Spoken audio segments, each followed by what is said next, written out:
Hai,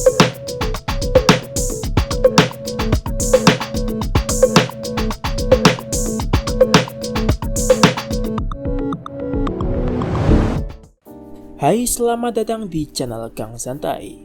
Pada kesempatan kali ini, saya mau ngelanjutin playlist garis besar cerita rilis Hero untuk volume kelima. Tapi sebelumnya, bagi kalian yang belum subscribe, mungkin bisa dipertimbangkan ulang untuk subscribe channel kecil ini sebagai bentuk dukungan. Oke, tanpa berlama-lama lagi, mari langsung saja kita mulai. Sebelum masuk ke tiap chapternya, mari kita breakdown sebentar cover dari volume 5 ini. Pertama, dua figur yang tampak di volume 5 kali ini adalah Halberd Magna dan Kaede Foxia. Volume 5 adalah volume pertama yang pada covernya tidak ada Soma, di mana pada 4 volume sebelumnya, Soma selalu tampak bersama dengan para tunangannya. Alasan bahwa Halberd dan Kaede tampak pada cover volume ini kemungkinan dan bisa saya pastikan karena nggak ada lagi kandidat lain yang lebih baik ditampilkan setelah semua tunangan Soma telah muncul sejauh ini. Saya sedikit kecewa karena setelah membaca volume ini, kemunculan Halberd dan Kaede cukup biasa aja. Satu-satunya alasan tampilnya mereka di cover adalah mereka tampak di situs Air Force di Laut Lepas saat sedang latihan sebagai personel terjun bebas. So masih menyebutnya Dread Troopers, meskipun sebenarnya mereka terjun dari Wyverns dan bukan dari naga. Selanjutnya, mumpung lagi ngomongin situs Air Force di Laut Lepas nih, di kanannya Kaede, ada sesuatu yang seperti gunung atau batu yang di atasnya ada antenanya. Ini adalah kapal induk Hiryu yang menjadi lokasi latihan Air Force untuk terjun bebas. Jadi ini adalah kapal yang dibentuk sedemikian rupa agar bisa menyerupai daratan, sebagai upaya untuk mengelabui Wyverns agar dapat mengira bahwa mereka berada di daratan.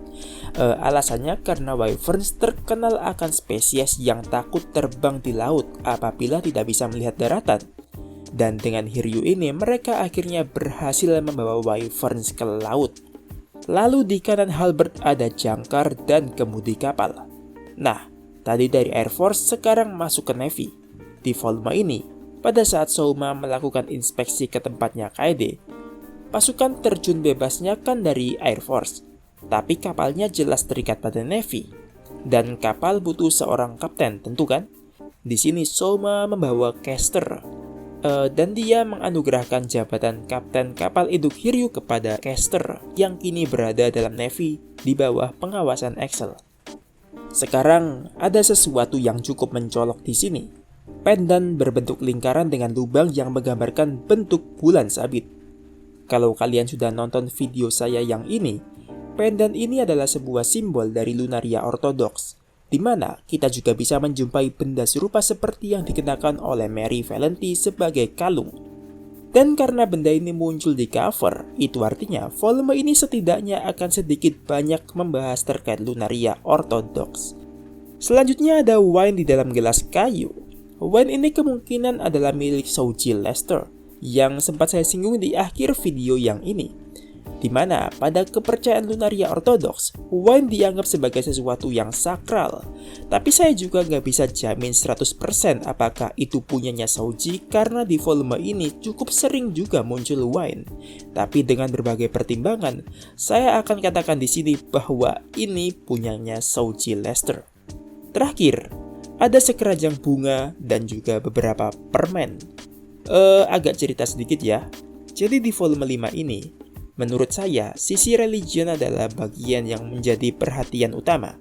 Bukan hanya Lunaria Orthodox, tapi juga berbagai agama lainnya secara resmi menjadi agama nasional di Fridonia. Sekeranjang bunga dan permen ini kalau saya boleh katakan adalah sebuah kegiatan agama yang juga bisa dibilang mirip lah sama perayaan Halloween. Ya intinya seperti itu, lebih lengkapnya akan saya bahas nanti. Oke, kita masuk ke pembahasan per chapternya.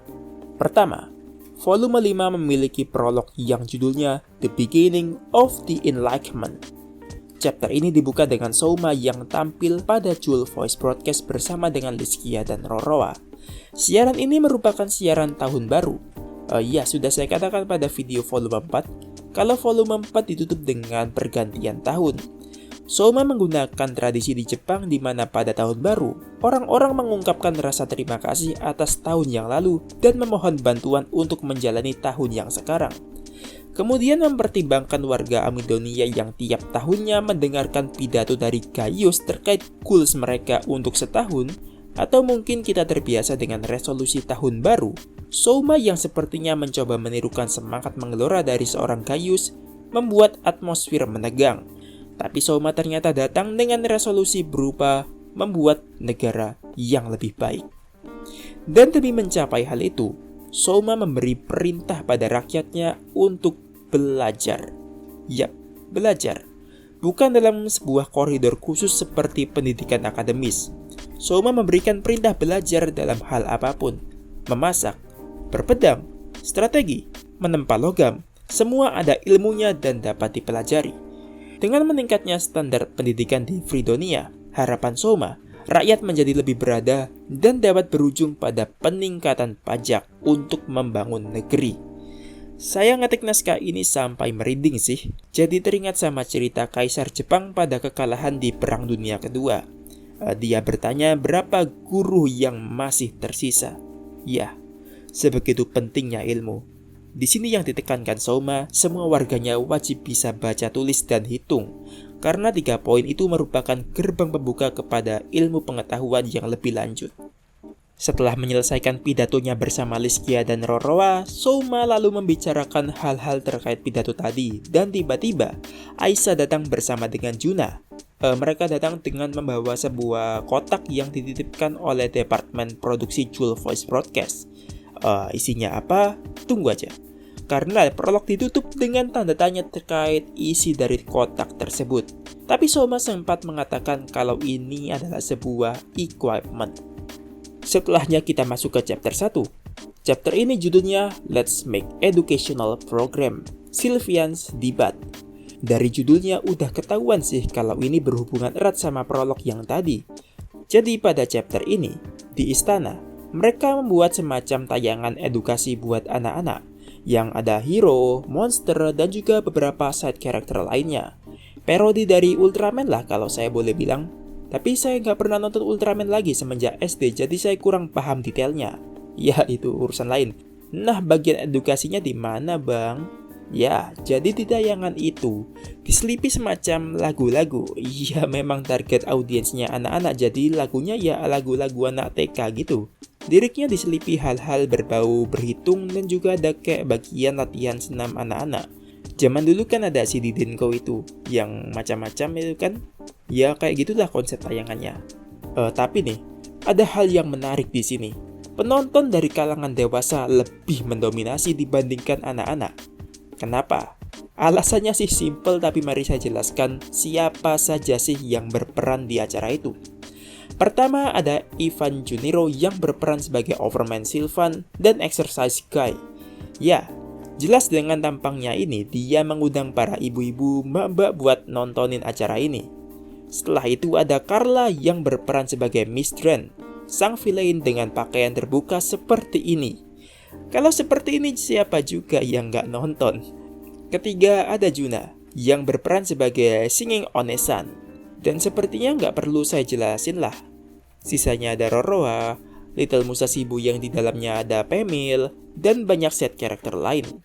Di chapter ini juga ada satu section berisi penjelasan dan latar belakang terkait siapa itu Ivan, tapi nggak penting lah ya. Saya lanjut aja langsung.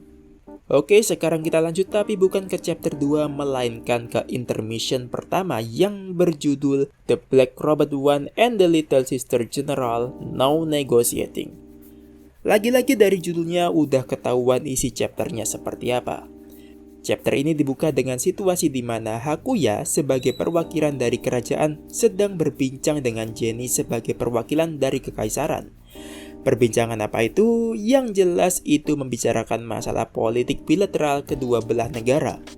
Ada negosiasi terkait impor-ekspor pangan, program Jewel Voice Broadcast yang dilakukan di kekaisaran dengan meniru konsep dari kerajaan, dan dengan bercanda Jenny menanyakan terkait teknologi terbaru di kerajaan. Perbincangannya lancar sih, tapi mereka berdua harus meningkatkan kewaspadaan ke tingkat tertinggi karena lawan bicara mereka adalah orang paling tajam di kedua negara. Chapter ditutup dengan Jenny yang membicarakan terkait sulitnya mendapatkan pasangan bagi Maria dan Hakuya yang merasa posisi Souma berbanding terbalik untuk hal ini. Oke, lanjut ke chapter 2 yang agak panjang nih. Chapter ini berjudul The Kingdom Secret Weapon. Awalnya dibuka dengan Souma yang berbicara dengan ayah dari Ivan. Mereka ya cuma ngomongin masalah kerjaan, karena ayah dari Ivan diberi wewenang oleh Souma untuk menjadi sutradara dalam produksi tayangan untuk Chul Voice Broadcast. Setelahnya Souma bertemu dengan Juna dan Souma memintanya untuk menemaninya bertemu dengan seseorang selama 3 hari. Nah, karena Kastil ditinggal untuk 3 hari, Souma memperkenalkan sebuah alat buatan Genia yang dapat melakukan pekerjaan paperwork gitu. Alat ini berupa lengan manusia yang konsepnya seperti boneka. Karena living poltergeist Souma gak bisa jarak jauh kecuali untuk boneka, maka Souma memesan benda menakutkan ini pada Genia. Kenapa dibilang menakutkan? Ya coba lu bayangin aja ada tangan orang yang gerak-gerak sendiri. Dan tangannya ini realistis. Ngomong-ngomong, nama barang ini adalah Factory Arm pertama. Oke, kembali ke topik awal. Souma mengajak Juna di sini ada alasannya. Alasannya adalah karena orang yang ingin ditemui Souma kali ini adalah Axel. Ya, siapapun harus waspada kalau berhadapan sama Axel, tak terkecuali Souma. Dia sampai harus bawa Juna bersamanya hanya karena berurusan dengan Axel. Kenapa tuh bang? Masa raja kalah sama adipati? Jadi gini, Souma kan niat awalnya bertemu sama Axel cuma bahas pekerjaan.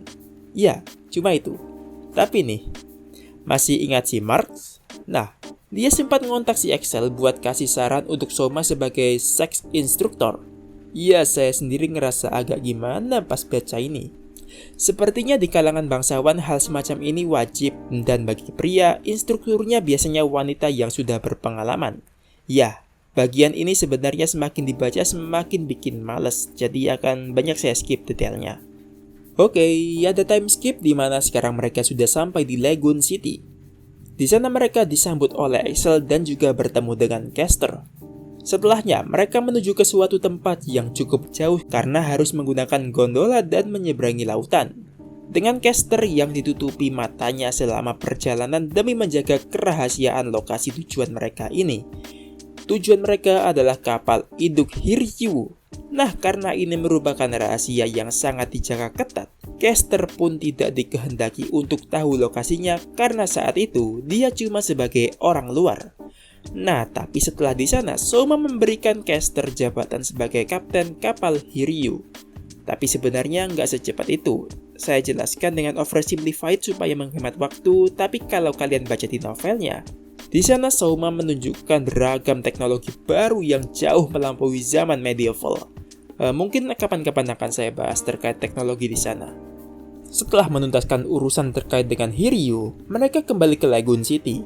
Dan di sini permulaan dari rentetan bagian paling menyebalkan dari volume 5 dimulai.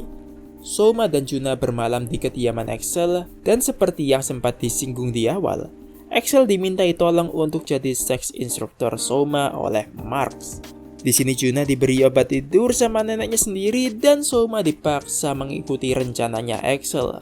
Tapi di sini nggak ada sekusu atau hal hero lain, murni sex education.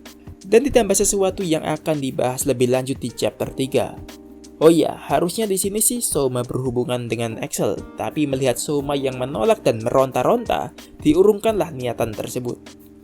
Oke, karena terlalu banyak yang harus dibahas di volume ini dan bagian serunya bahkan belum dimulai, volume 5 ini akan saya bahas dalam lebih dari satu video. Di video selanjutnya, saya akan mulai dari intermission kedua.